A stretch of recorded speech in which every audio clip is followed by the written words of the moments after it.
Eu estive com vocês aqui aproximadamente há uns 9 anos atrás, né? Mais ou menos, quando a igreja era do outro lado ali da rua, né? Era uma igreja um pouco menor, né? E eu vejo que a igreja aqui prosperou bastante, é uma igreja muito bonita, vocês estão de parabéns. Mas, posso falar a verdade para vocês?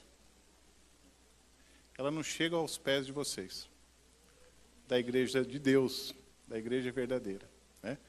É um prédio. O que importa realmente é aquelas pessoas que estão aqui dentro. E eu vejo também que vocês cresceram em número. E isso é muito bom, para a honra e glória de Deus. Não é verdade? Que Deus seja louvado. Bom, queridos, eu fui convidado aqui pelo meu querido e amado tio, Aguinaldo, né? Eu agradeço a ele pelo convite, mas, acima de tudo, eu agradeço a Deus por estar aqui presente com vocês nessa manhã, né? Porque eu tenho a certeza que Deus conduz todas as coisas. E você também pode ter a certeza que você não está aqui hoje por um acaso. Você hoje está aqui por um convite especial. Você pode ter essa certeza.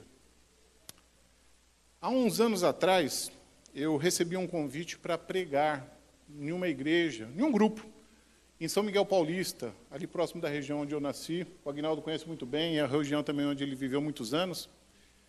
E eu recebi esse convite através de um amigo meu de serviço, né? Eu trabalho em um hospital. E, no determinado momento, eu não tinha smartphone, eu tinha um celularzinho pequenininho, né? Eu era meio da época da pedra. Eu nunca fui muito de tecnologia, né? Fui há pouco tempo me adaptar à tecnologia por conta da necessidade, né? Por conta da escola e como todas as provas são feitas no computador, eu tive que me adaptar. Mas, resumindo, chegou na sexta-feira, eu fui procurar o endereço, né? Fui procurar o endereço que o rapaz havia me passado. E o meu telefone estava com problema, meu telefone não estava funcionando. E aí eu comecei a procurar o endereço, comecei a procurar, e não achei o endereço. Fui no carro, vasculhei o carro de cima a baixo, vasculhei todos os compartimentos do carro, e nada. E comecei a falar assim, Senhor, e agora? Eu não tenho o telefone dele, né? Eu não tenho o endereço estava no papel, né? Ele me falou mais ou menos onde era, né? E pelo endereço eu já, assim, me localizei, vi mais ou menos onde era a região, né? E aí tomei uma determinada decisão. Bom, eu vou, Senhor.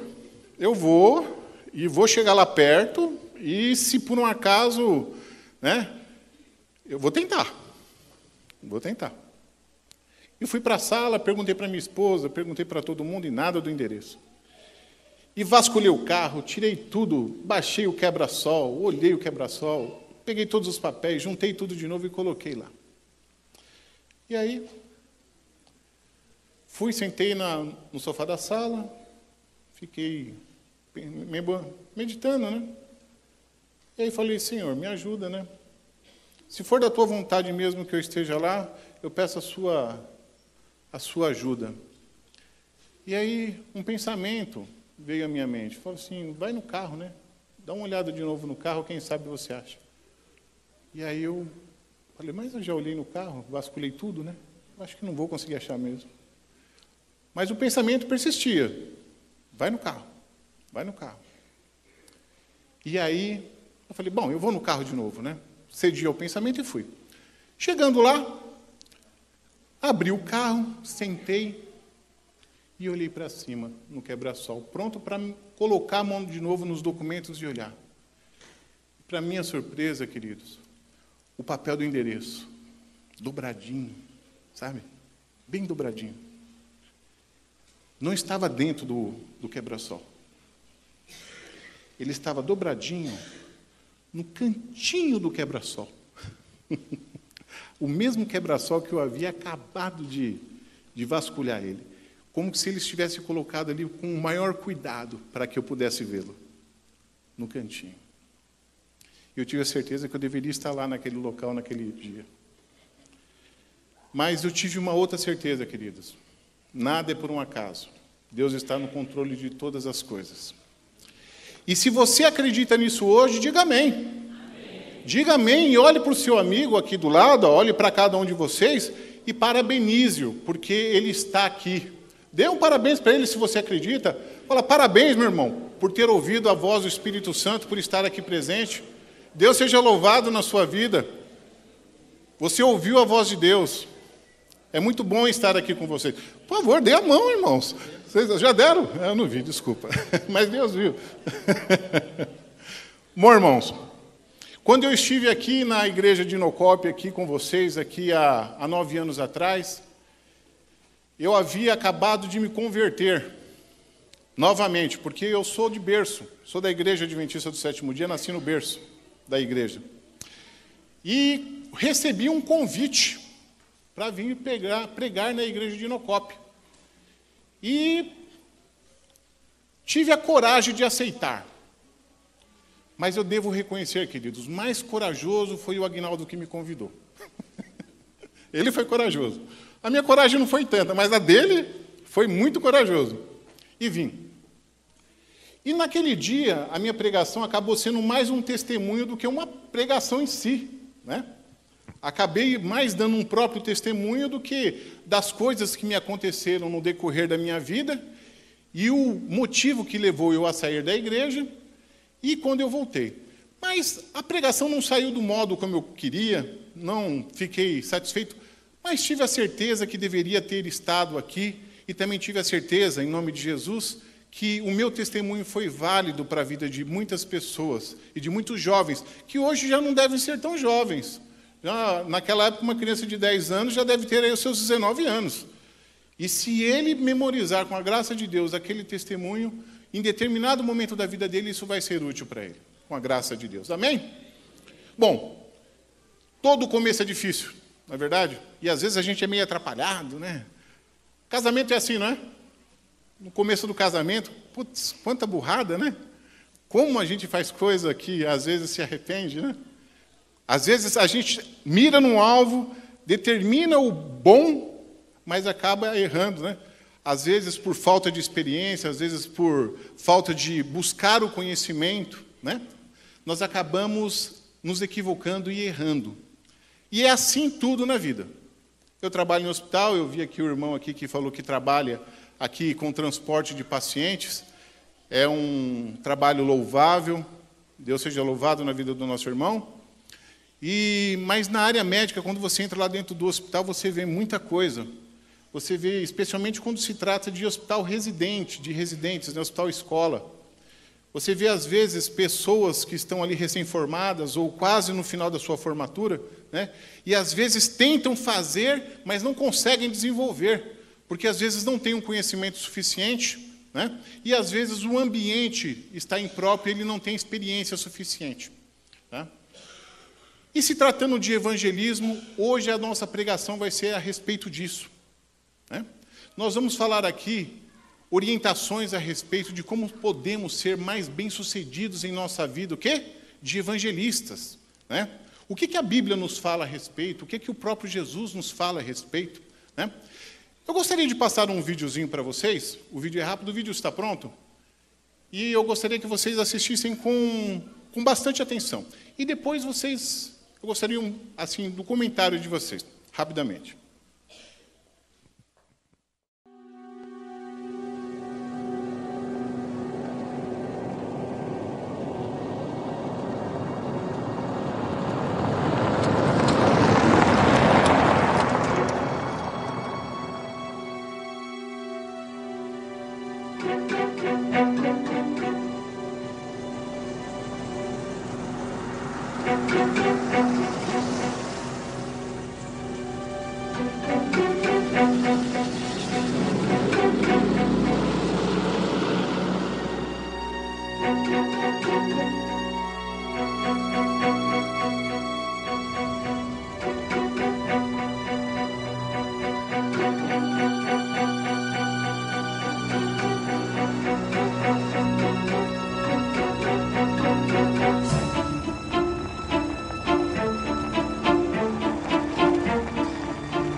Give me a break.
Go away!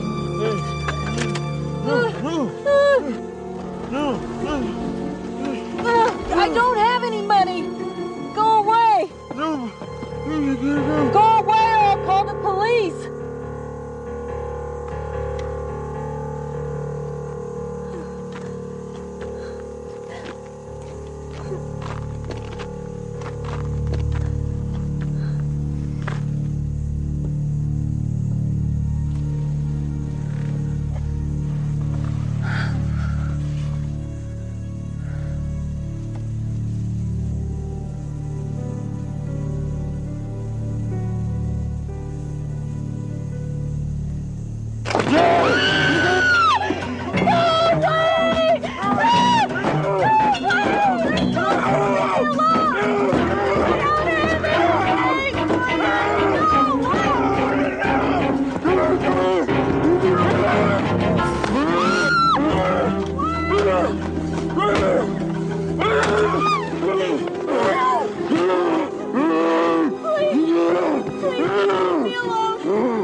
E aí, o que vocês acharam? Ela julgou ele? Julgou? Mas sejam sinceros comigo. Vocês não julgariam? Algum de vocês aqui abriria a porta? Eu não abriria. De maneira nenhuma. Muitas vezes, queridos, nós somos assim, pregando o Evangelho. Que coisa, né? Nós queremos salvar a pessoa e acabamos colocando terror no coração dela, medo. Saímos todos desajeitados e achamos que... né? Deus usa. Mas muitas vezes nós temos que nos preparar. E onde nós nos preparamos? Aonde? Na palavra de Deus.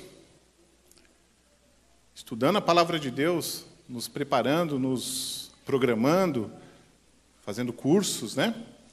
E hoje a pregação, como eu falei, vai ser a respeito disso. Tá? Mas não há como falar sobre preparação, sobre crescimento na pregação do Evangelho, sem antes lermos uma passagem. Eu gostaria que o irmão, o nome do irmão? Pudesse ler para a gente João, todos podem abrir a Bíblia, João capítulo 15, versículo 5. O irmão poderia ler para nós, irmão? João 15, 5. Eu sou a videira, vós os ramos. Quem permanecer em mim e eu nele, ele dá frutos. Porém, sem mim nada podeis fazer. Amém. Texto maravilhoso, um texto verdadeiro. Sem mim nada podeis fazer. É o fundamento de tudo. Sem Jesus nada somos. Jesus é a videira, nós somos os ramos. Sem Jesus não vamos conseguir nada. Vamos conseguir passar conceitos humanos, vamos conseguir passar conceitos filosóficos, mas não vamos conseguir passar realmente a salvação, o pão da vida, a água viva. Jesus é a base de tudo.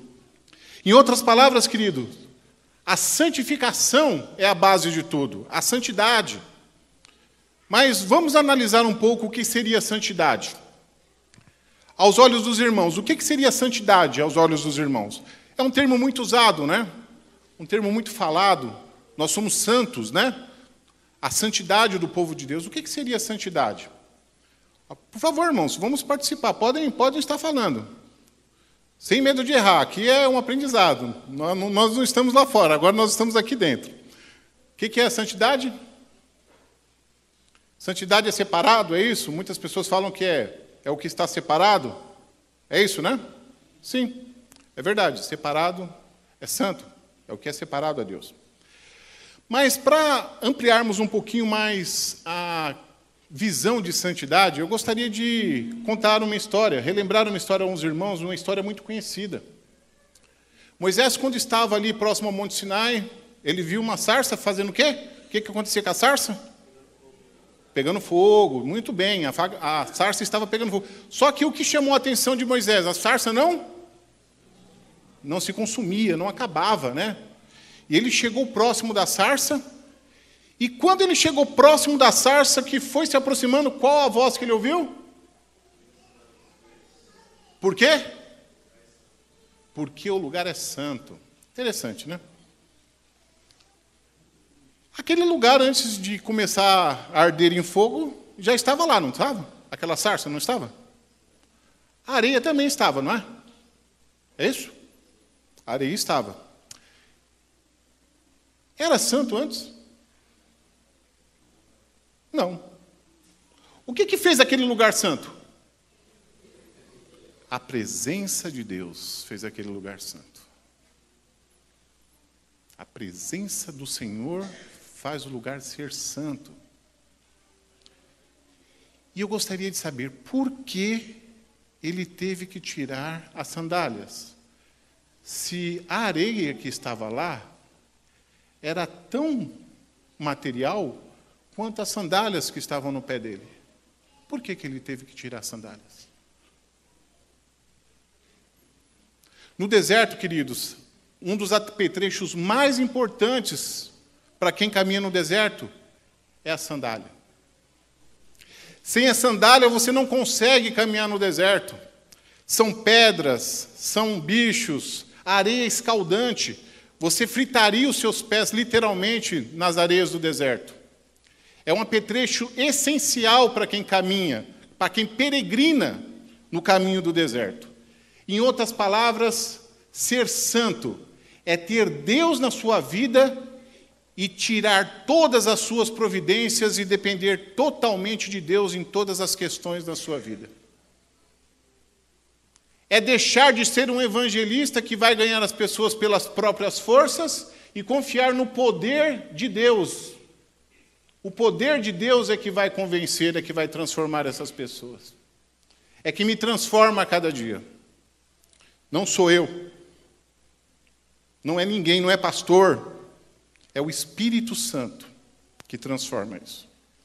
Que transforma-nos e transforma as pessoas ao nosso lado. Bom, hoje nós vamos estudar uma história.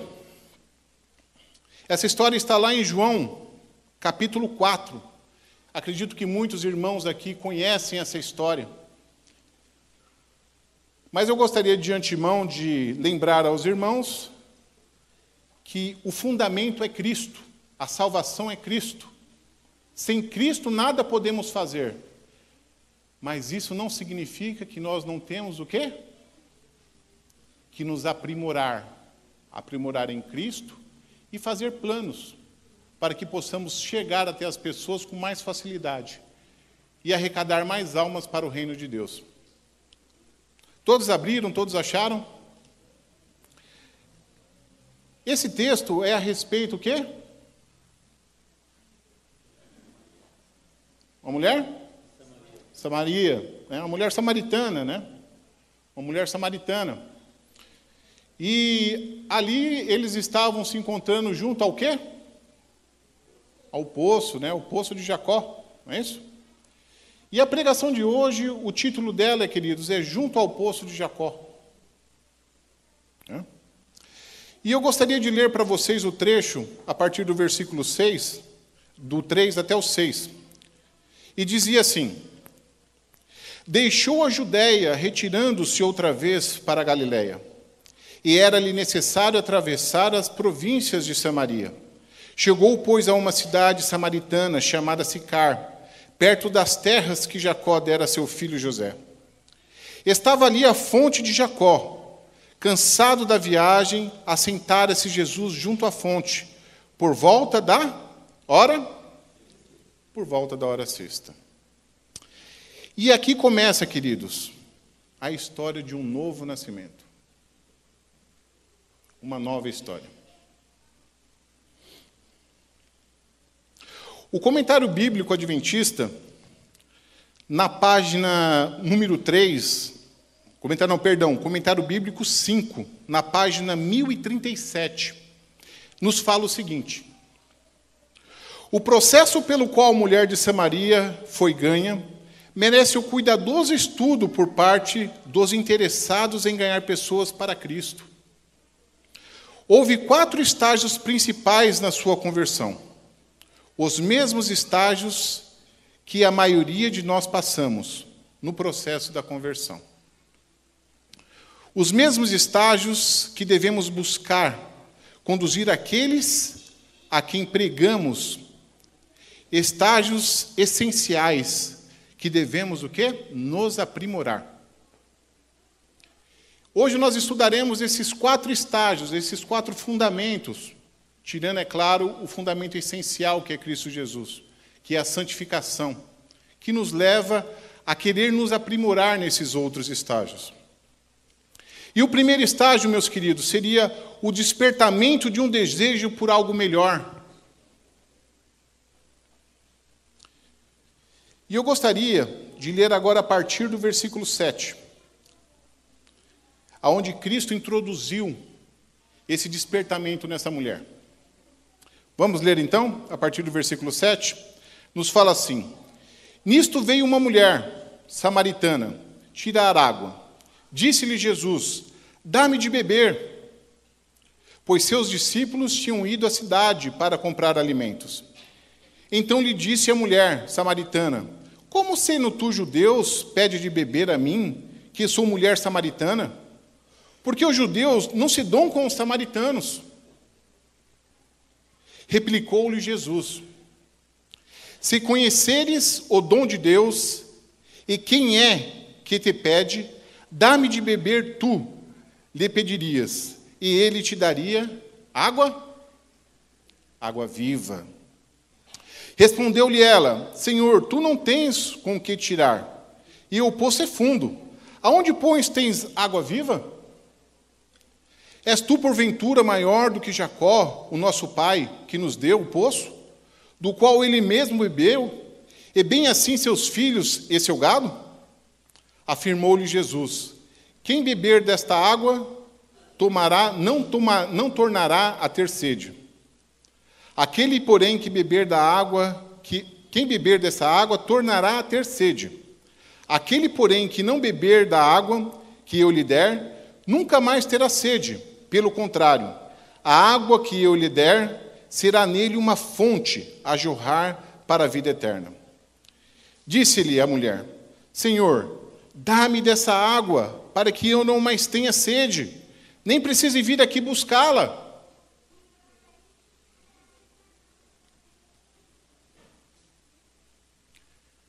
Alguns pontos me chamam a atenção nessa narração. Primeiro, qual era a hora que Jesus estava à beira do poço? Meio-dia, né? Os irmãos já conhecem a história, acredito que os irmãos já sabem a analogia, já sabem que naquele horário não se buscava água. Não é verdade? Para vocês terem uma ideia, nesse local, a essa hora, faz em média 45 graus centígrados. É muito quente. Ninguém sai para buscar água essa hora. Esta mulher saía a este horário, pois estava se escondendo. Fugindo, pois era uma mulher que vivia à margem da sociedade, excluída e desesperada e desamparada. Era uma mulher que sabia o que era vergonha, repulsa, estava morta para a sua sociedade. Uma mulher que carregava o peso da culpa e a desilusão do abandono de 4 casamentos, 4 maridos. Hoje em dia, uma mulher ser separada é até comum. Mas naquela época era uma vergonha extrema. Era uma condição em que tirava essa pessoa da sociedade. E Jesus, queridos, conseguiu chamar a atenção dela apenas com um pedido. Meu Salvador, ele é muito bom, né? Sejam sinceros. Meu Salvador, ele é fantástico, né? Ele apenas com um pedido, ele chamou a atenção daquela mulher. E qual foi o pedido? Dá-me de beber. Por que vocês acham que esse pedido foi tão importante para essa mulher, queridos? O que vocês acham? Aos olhos de vocês. Para nós termos uma ideia, naquela época, os samaritanos não se davam, assim como ela mesma falou, né? Não se davam com os judeus. E como ele pedia para que ela desse de beber, em outras palavras, queridos, os judeus tinham nojo dos samaritanos. Eles tinham raiva. Não é uma disputa assim como Brasil e Argentina, não. Né? Onde você tem aquela competição ali, aquela tiração de sarro. Não, não é isso. Era um verdadeiro nojo, uma verdadeira aversão à pessoa. E ainda mais um rabi, ainda mais um mestre, fazer uma coisa daquela. Nesse momento, meus amigos, começa a lhe mostrar, nessa pergunta, Jesus começa a fazer o despertamento por algo diferente, o despertamento por algo melhor. Naquele exato momento em que Jesus pediu aquela água para aquela mulher, ele se colocou à disposição da mulher, na dependência daquela mulher. Se Jesus tivesse oferecido o quê? Um favor àquela mulher, ela provavelmente teria recusado, por orgulho, ou até mesmo por não saber o que estava acontecendo. E era proibido ao judeu depender de favor, aceitar favor. Eles poderiam fazer negócios, mas não poderiam aceitar favor de samaritanos. Eram orientados a recusar o favor, ter qualquer tipo de contato social com eles. E nesse exato momento, queridos, quando Jesus pediu a água a essa mulher, Jesus ele se colocou como uma pessoa humilde. Ele mostrou o quê? Humildade. E ele começou a mostrar à mulher alguma coisa diferente. Como? Você, com uma pergunta apenas? Hoje em dia, amigos, eu não sei se vocês concordam comigo. É mais fácil pregar evangelho por um ateu do que pregar evangelho, falar de Cristo para um cristão. É mentira ou é verdade? É verdade? É mais fácil você falar com um ateu, levar a mensagem a uma pessoa que não tem crença, do que conversar sobre Jesus, sobre a salvação, com uma pessoa que é cristã. Mas por que isso geralmente ocorre na pregação do Evangelho?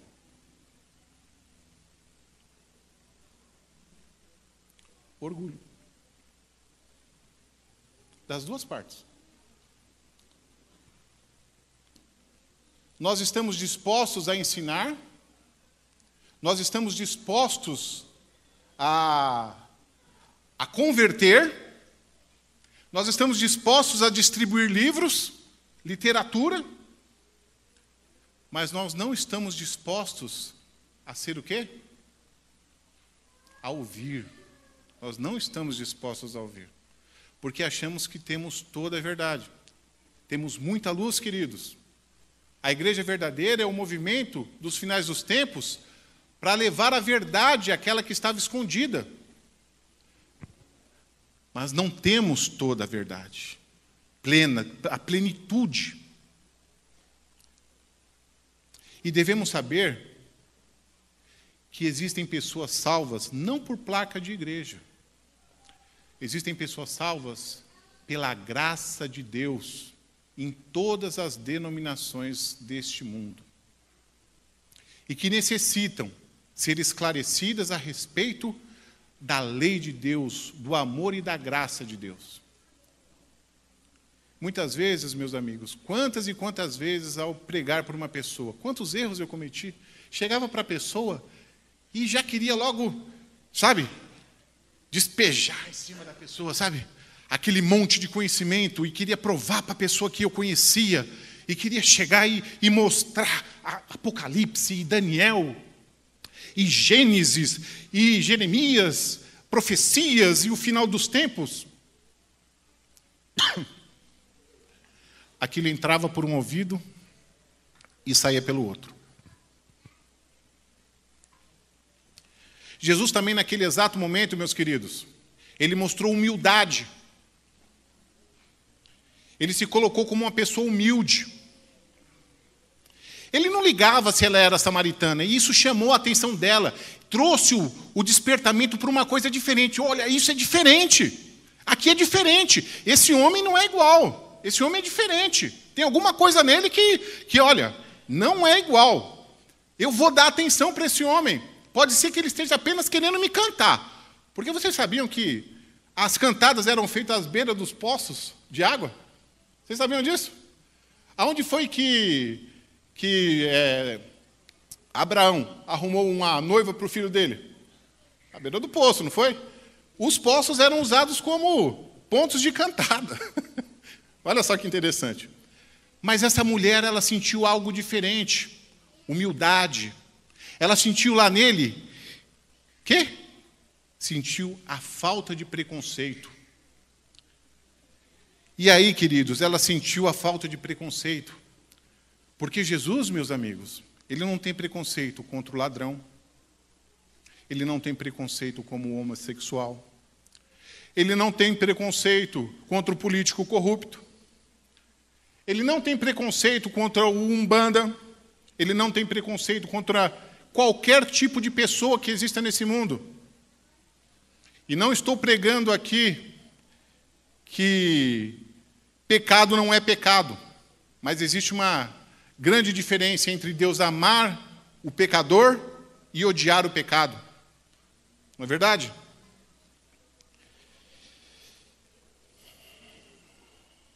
E aí eu faço uma pergunta para vocês. Como é que nós vamos chamar a atenção das pessoas se nós somos iguais a elas? Como é que eu vou chamar a atenção da pessoa se quando entra um homossexual porta dentro, ou de repente entra uma prostituta, ou entra um bandido, ou entra um tatuado, eu automaticamente ligo o sinal de alerta e fecho as portas do meu carro e começo a gritar? Todos somos assim, queridos. Todos temos preconceitos. Muitas vezes olhamos para as pessoas e falamos assim, rapaz, esse não salva não. Esse não vai. Que nem dizem por aí, esse não vira borboleta não. Quem somos nós para julgarmos as pessoas? Quem somos nós para decidirmos quem é e quem não é? Caminho a Cristo fala a respeito de um sonho que a irmã White teve. A irmã White teve um sonho em que ela tinha roupas de alfazema, né? Fazia roupas. Alguém conhece essa história? Levanta a mão, alguém conhece? Fazia roupões. A irmã ali atrás conhece. E aí ela viu que em determinado momento ela fazia roupas e entregava para determinadas pessoas, e aquelas pessoas olhavam para a roupa e ela começou a se decepcionar com o trabalho que ela fazia, porque ela via que eram pessoas que não eram merecedoras da roupa, porque aquela roupa, ela via que logo mais iria se estragar. Não iriam dar cuidado àquela roupa, não iriam limpá-la, não iriam cuidar dela. E ela desanimou e começou a querer parar de fazer as roupas. E aí ela ouviu uma voz no sonho. Faça, porque o pano é meu. O prejuízo é meu, não é seu. Você está aqui para fazer, você está aqui para costurar e entregar. Você é um instrumento, mas o tecido é meu. Não somos ninguém para julgar. Se queremos ser vistos, notados, temos que ter a essência da transformação. Temos que ser diferentes realmente. Não da boca para fora. Não entregar sopa na rua, entendeu? E falar, nossa, como eu sou bonzinho, como eu sou santo. Não. Faz parte. Mas temos que pedir a Deus para que nos destitua do orgulho. Porque esse orgulho é inerente a cada um de nós. Nós temos isso dentro de nós, nós somos ruins, nós somos pecadores. E se nós não cairmos aos pés de Cristo e clamarmos a sua misericórdia, nós vamos continuar assim o resto de nossas vidas. Segundo conceito, queridos. O despertamento de uma convicção própria, necessidade. Quando as pessoas veem que nós somos diferentes, nós podemos apresentar quem? Nós temos a oportunidade de apresentar o quê? A água viva. É a nossa oportunidade perfeita de apresentarmos a água viva. Não para provarmos que somos diferentes, porque não somos. Na essência. Mas Cristo está fazendo essa diferença nas nossas vidas. Nossa convicção do pecado vem através do conhecermos a Jesus, a água viva. Vemos a santidade de Jesus, vemos o seu grande amor. E aí, quando essa pessoa começa a visualizar essas coisas, ela começa a se apaixonar, ela começa a visualizar que ela também é pecadora. Quando ela começa a ser apresentada a água viva, ela começa a verificar que ela é uma pecadora e que ela necessita também de ajuda, e necessita de resgate, e necessita usar a água para se purificar.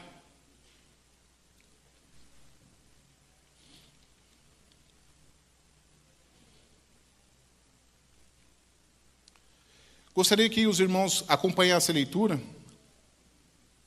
a partir do versículo 20, do capítulo 4. Nossos pais adoravam neste monte, vós, entretanto, dizeis que em Jerusalém é que se deve adorar. Jesus mostrou paciência, não entrou em discussão.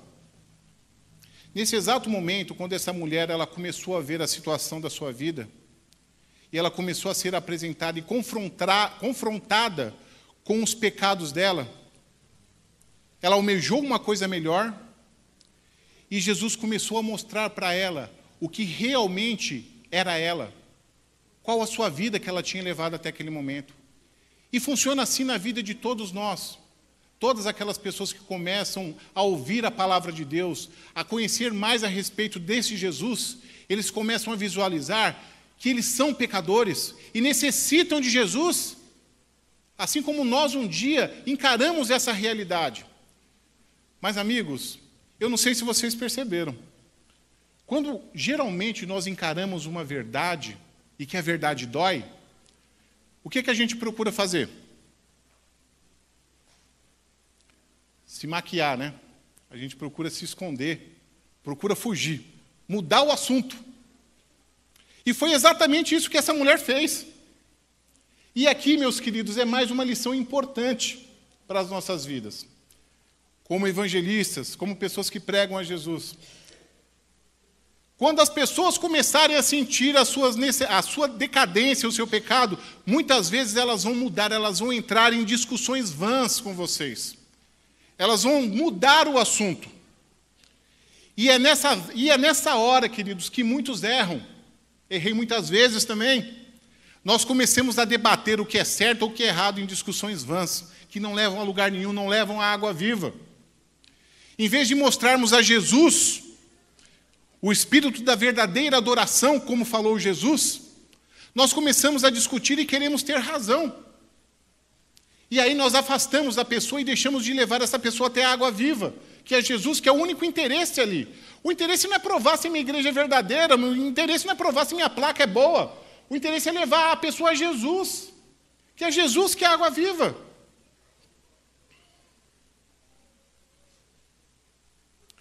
Nós erramos muito nesse ponto. Não discutamos. Alguém poderia ler para mim Tito, capítulo 3, versículo 9? Aguinaldo poderia ler para mim, Aguinaldo? O irmão também poderia já procurar, por favor, 2 Timóteo, capítulo 2, versículo 24 e 26.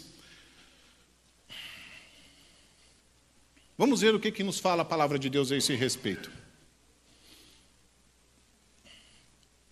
Qualquer um na ordem pode estar lendo. O irmão achou já? 2 Timóteo, capítulo 2, versículo 24 a 26. Ora, é necessário que o servo do Senhor não viva a contender, e sim deve ser brando para com todos, apto para instruir, paciente, disciplinando com mansidão os que se opõem, na expectativa de que Deus lhe conceda não só o arrependimento para conhecerem plenamente a verdade, mas também o retorno à sensatez, livrando-se eles dos laços do diabo, tendo sido feito cativo por ele, não para cumprirem a sua vontade. Amém. Tito 3.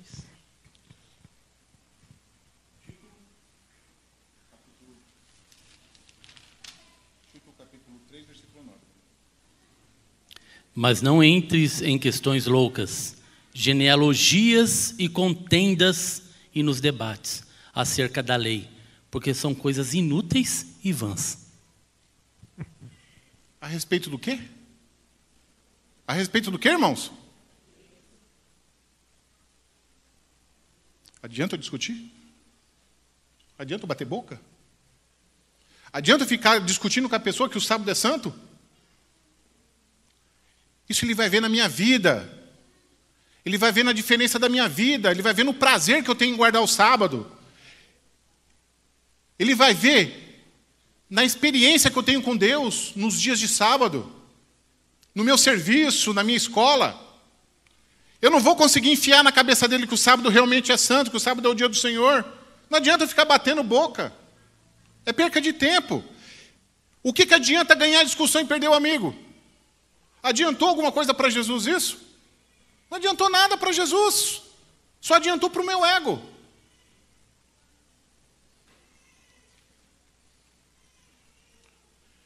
Terceiro conceito. A decisão. O reconhecimento que Jesus é o Messias e o único que pode nos salvar. Quando despertamos o interesse, quando levamos a Jesus e quando mostramos que essa pessoa ela é pecadora e está perdida nos seus pecados, servimos de instrumento para que Jesus mostre a essa pessoa, vem o desespero. Quem pode me salvar? Quem vai poder me salvar? E é nessa hora, queridos, que conduzimos as pessoas ao refrigério da água viva. Mostramos a ela que só Jesus tem a salvação. Ela é imperfeita, ela é pecadora, ela não tem condições de se salvar pelas próprias obras. Assim como eu também não tenho condições de salvar pelas minhas próprias obras. Santificação não é uma questão de fazer ou deixar de fazer.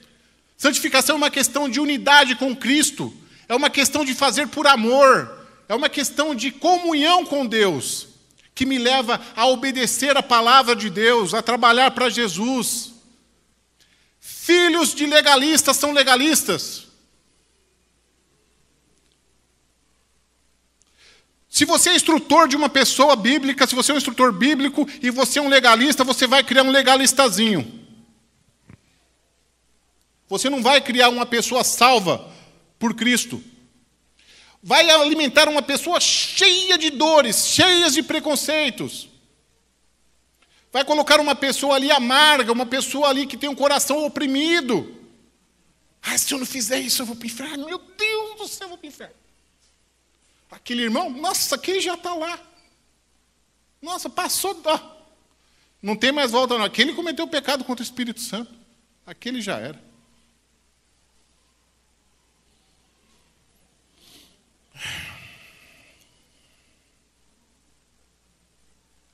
É Jesus, queridos.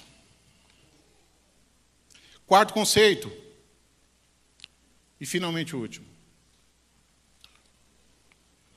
Após sermos levados a Cristo, sermos despertados para Cristo, após entendermos que esse Cristo é maravilhoso, que eu sou pecador, eu me comparo a Cristo, eu chego próximo da sarça ardente, sabe? E vou chegando próximo e aquela luz da sarça vai me iluminando, e eu vou vendo que minha roupa do deserto está toda esfarrapada, está toda suja, e a luz da sarça ardente vai me iluminando, e eu vou vendo que eu sou pecador demais, e eu não consigo nada. E após eu ver que realmente eu estou morto nos meus pecados, eu sinto o refrigério da água viva. Cristo me salva, Cristo me salvou. O perdão está concedido antes mesmo de eu pecar, basta eu aceitá-lo. Cristo me ama. Ele não está aqui para me condenar, para me matar, para me julgar, para me fazer pecar, para me fazer morrer. Ele está aqui para me salvar. Ele é luz, Ele é paz, Ele é harmonia, Ele é salvação. Após ver tudo isso, você sabe o que nasce no coração da pessoa? Alegria, vida. Estou vivo! Estou vivo! Como é bom saber que eu estou vivo. Como é bom saber que eu tenho salvação. Como é bom saber que meu Jesus ele não me abandona em momento nenhum. Como é bom saber que esse mundo, por mais tenebroso que seja, eu vou conseguir um dia me libertar das garras da morte, da garra do sofrimento. Jesus é Jesus. Glória, irmãos. Amém. E aí essa mulher, ela tomou uma atitude, que é a atitude que todos tomamos quando vemos a Jesus de perto e sabemos que Jesus é a salvação. Versículo 28, vamos ler. Quando a mulher deixou o seu cântaro, foi à cidade e disse àqueles homens: vinde comigo, vinde. Eu vi um homem que me disse tudo quanto tenho feito. Ele me mostrou os meus pecados. Ele me mostrou quem eu sou. Será este porventura o Cristo? Saíram, pois, da cidade e vieram ter com ele. Versículo 39. Muitos samaritanos daquela cidade creram nele, em virtude do testemunho da mulher, que anunciara: ele me disse tudo quanto tinha feito. Ele me mostrou quem eu era. E ela levou muitos a conversões, queridos. Muitos à fonte da água viva. Eu gostaria de passar um vídeo para vocês. É um vídeo rápido e que fala a respeito disso. Vamos assistir.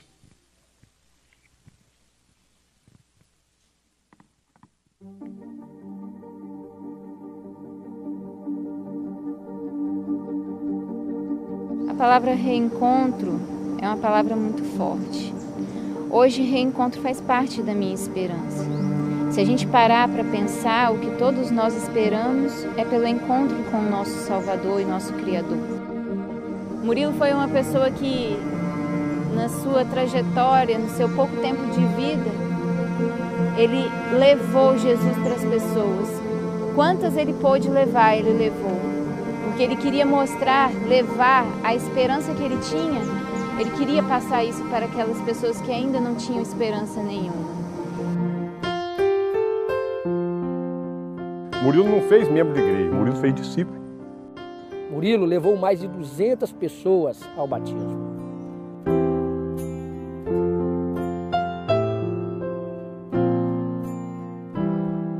Como ele sempre falava, mãe, esse mundo já não vale mais nada. Só vale sim se lutarmos por alma, por pessoas que querem entregar o coração a Jesus. Murilo falou de você para mim. Mas hoje, querida, seu nome estará sendo escrito no livro da vida. Amém. Hoje, filha, cumprindo a ordem do Mestre, a batizo em nome do Pai, em nome do Filho e em nome do Espírito Santo. Amém. Amém.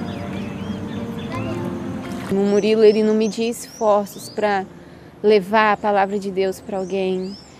Por muitas vezes, a gente com o nosso filho, assim, em estados muito complicados, o Murilo saía para dar estudo.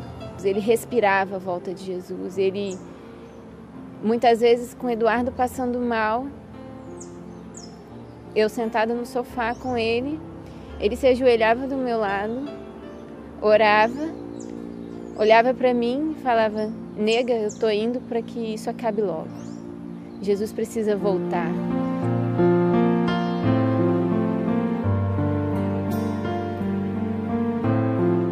A Aline foi uma pessoa que cresceu com o Murilo. Eles passaram a infância juntos, brincaram juntos, cresceram juntos, foram batizados juntos. Apresentamos a Ti a decisão desta querida juvenil irmãzinha Aline e queira tomá-la nas Tuas mãos, protegê-la e quando voltar. Com a morte do Murilo, aquilo fez eu ver que me tocou, que eu deveria voltar para a igreja. O Murilo, eu falo que ele era uma pessoa que aonde ele chega, ele ilumina, aquela pessoa que ilumina, né? Ele era iluminado por Deus. Assim, o sorriso dele, tudo. Murilo sempre foi um pai muito presente. E ele sempre foi um pai de uma criança especial que para ele não tinha defeitos. Ele brincava com o Eduardo, ele andava com o Eduardo onde tinha que andar, sem vergonha, sem complexo, mostrando o filho para todo mundo. Ele vivia pelo filho, amava muito o filho, então era muito presente, estava sempre ali e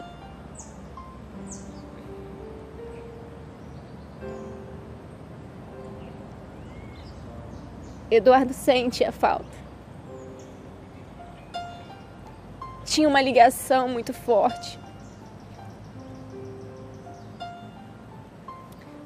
Um elo muito forte dos dois. Eu não tenho, assim, palavras para descrever o pai incrível que ele foi.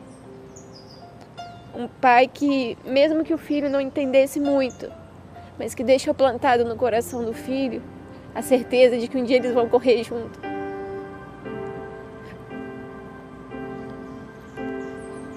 E é essa certeza e é esse sonho que hoje me move. Porque se antes eu tinha uma motivação pela volta de Jesus, hoje eu tenho o dobro. Porque hoje eu quero ver Ele de novo, quero poder abraçar, quero poder ter nós três juntos de novo. Quero poder ver Ele correr com meu filho.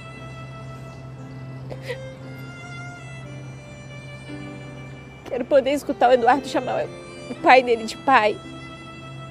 Quero poder ver eles brincarem com o leão, sabe? Eu quero isso. Mais do que tudo. Se hoje você me perguntar, você tem um sonho? Meu único sonho é que Jesus volte logo. Porque só Ele voltando, eu vou conseguir ter tudo aquilo que eu preciso para que esse coração volte a bater feliz. É o que eu mais quero. Porque no dia do velório do Murilo eu falei um até logo. Eu não acredito no adeus. Dói muito. Mas eu sei que Ele está guardado. Eu sei que Jesus vai voltar. E Ele vai ressuscitar com aquele sorrisão. Vai abrir o braço e vai correr pra gente. Ele vai poder pegar o Eduardo agora nos braços, não para carregar porque o filho não consegue andar. Ele vai abraçar o Eduardo para falar: filho, a gente conseguiu. A gente está aqui, agora é para a eternidade. É para sermos felizes juntos. O maior sonho hoje era que eu pudesse ver ele, né? Pudesse dar um abraço nele. Minha esperança é estar nesse caminho que hoje vou recomeçar, de um dia Deus voltar, que Ele vai voltar, e podermos nos reencontrar novamente. Quando coloquei aquela veste branca nela, eu pensei no Murilo, na felicidade que ele vai sentir ao reencontrá-la.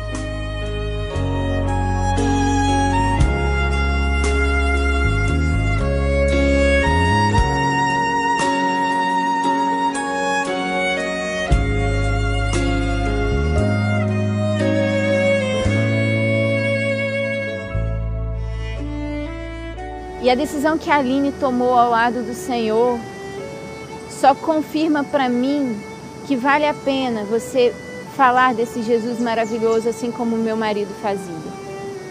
E o céu não será o mesmo se você não estiver lá, porque o Senhor morreria se fosse somente por você. A escolha certa muda tudo. Ainda há tempo para quem quiser ouvir a voz do Espírito Santo. Só falta um pouquinho mais